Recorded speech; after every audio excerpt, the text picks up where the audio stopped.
Bonsoir, bonsoir à tous les Maoris qui nous écoutent ce soir. Alors, budget voté à l'unanimité, qu'est-ce que cela signifie pour vous? Ben, ça nous permet de déjà nous mettre au travail parce que le budget, une fois que c'est voté, on doit se mettre au travail et voilà, faire nos projets qui ont été cités. On a plein de projets en cours qu'on doit finir. Notre priorité cette année, c'est vraiment d'investir, donc on doit se mettre au travail. Et parmi ces investissements, vous avez parlé notamment des infrastructures, du développement des transports maritimes. Qu'en est-il de ce projet de liaison maritime entre Longoni, Mamoudzou, Dembéni et Mamoudzou à travers des navettes rapides? C'en est où ce projet? Alors, c'est un projet qui est en cours d'étude. On a déjà commencé récemment des travaux en petit air. Donc, c'est un projet, on espère vraiment qu'on puisse aboutir ce projet qui permettra de désengorger Mayotte. On a également le projet de boulevard urbain de Mamoudzou. En tout cas, on pense vraiment enrichir l'offre de transport collectif qui nous permettra de développer Mayotte parce que avec tous les embouteillages que connaît Mayotte, si on n'arrive pas à avoir une offre de transport collectif, ça va être très difficile. Parmi les projets, il y a aussi le Multilab qui va compléter la technopole qui vient de finir, qui sera inaugurée prochainement. En fait, tout ça pour vous dire que c'est vrai qu'on a le social au conseil départemental qui nous pèse énormément, mais on se dit bien qu'on n'ait pas encore les fonds de région, on doit quand même investir. C'est pour cela que cette année, on a inscrit 212 millions d'euros en investissement pour pouvoir investir et on pense aussi faire des emprunts. On a déjà fait un emprunt de 30 millions d'euros. On pense cofinancer avec les fonds européens, emprunter pour vraiment pouvoir mener des projets d'envergure. Alors, vous parlez de projets d'envergure, d'investissement. Parmi ces investissements, on parle d'infrastructures sportives. Plusieurs infrastructures sportives départementales sont dans un piteux état.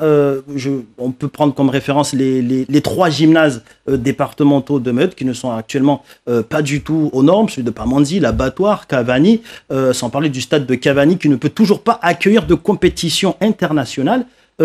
Comment justement comptez-vous vous organiser pour remettre en état ces différentes infrastructures et avez-vous des projets dans ce domaine-là? Alors déjà, le stade de Cavani, les travaux viennent de recommencer. En tout cas, les chantiers ont repris. Donc, pour nous, c'est une très bonne chose. Et puis, on a un autre projet qui est parmi les projets, le centre sportif de haut niveau qui va être fait à Mirereni. On a la piscine olympique qu'on pense faire à Kaweni. En tout cas, pour nous, on pense sincèrement, c'est vrai, les projets, les infrastructures qui sont en cours, on doit les mettre aux normes pour pouvoir travailler, mais ça ne suffit pas, on doit aller au-delà parce qu'on pense accueillir les Jeux des îles et on ne pourra pas se développer le sport si on n'a pas des infrastructures sportives adéquates. Alors, votre collègue Daniel Zaidani a précisé qu'il faudrait peut-être prendre en compte le possible retour des barrages et de mouvements sociaux qui pourraient impacter sur le budget. Est-ce le cas? Est-ce que vous avez pris en compte cela ou... Alors, cette année, on a été très prudent par rapport à nos recettes. Vous savez, par rapport à nos recettes, on a les dotations de l'État, on a les impôts directs, notamment la DMTO, les droits de mutation à titre onéreux et l'octroi de mer. Ça, c'est vraiment lié par rapport à la conjoncture économique. On a été très prudent. Cette année, on a inscrit un montant de 58 millions d'euros. C'est vraiment, alors que l'année dernière, on a pu encaisser 66 millions d'euros. Donc, on a été très prudent.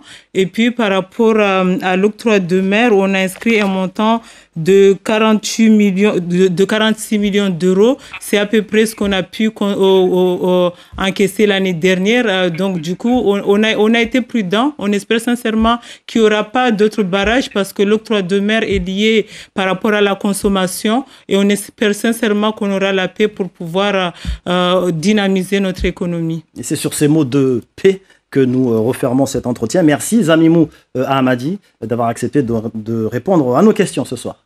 Je vous en prie.